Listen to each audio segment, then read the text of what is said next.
Alright, good morning mga ka-tracker. Welcome sa ating vlog. For this video, ipakita ko lang sa inyo itong unit na recondition. Ito po ay pinakita ko na ito dati nung hindi pa nare-recon at wala pang customer. Pero ngayon, nabili na at ito na yung itsura niya.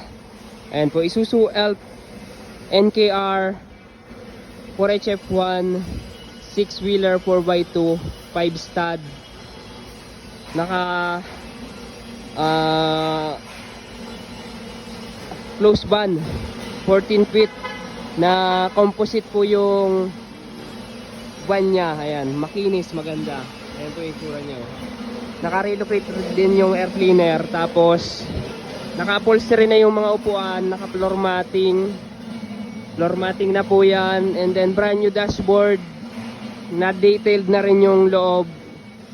Complete standard electrical lights and accessories po. Maganda po yung ginamit na clearance light niya.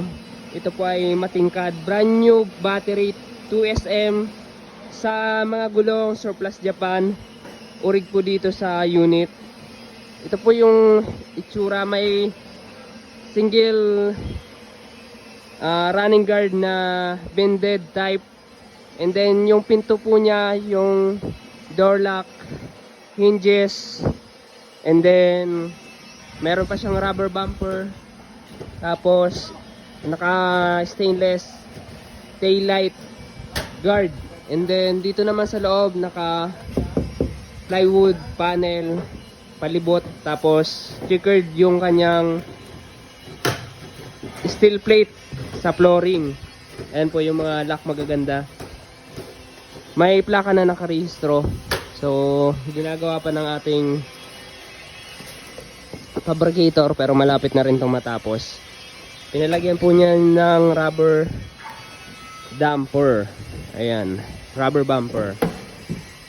Sa makina naman po naka ano po yan, kondisyon na. Wala po itong truck ban dahil gross weight po nito 4.2, net capacity 2,100, 3 passenger kasama na driver.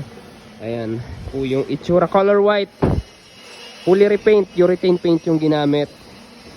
Alright, sa mga naghahanap po ng surplus Japan truck, kindly contact us on our FB page, Trucker Moto PH.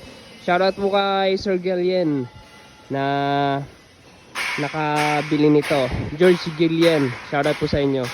Ayan, tumawag to sa akin ng maagang maaga dahil nakita niya yung video natin sa unit na to, kung available pa daw at nandito pa.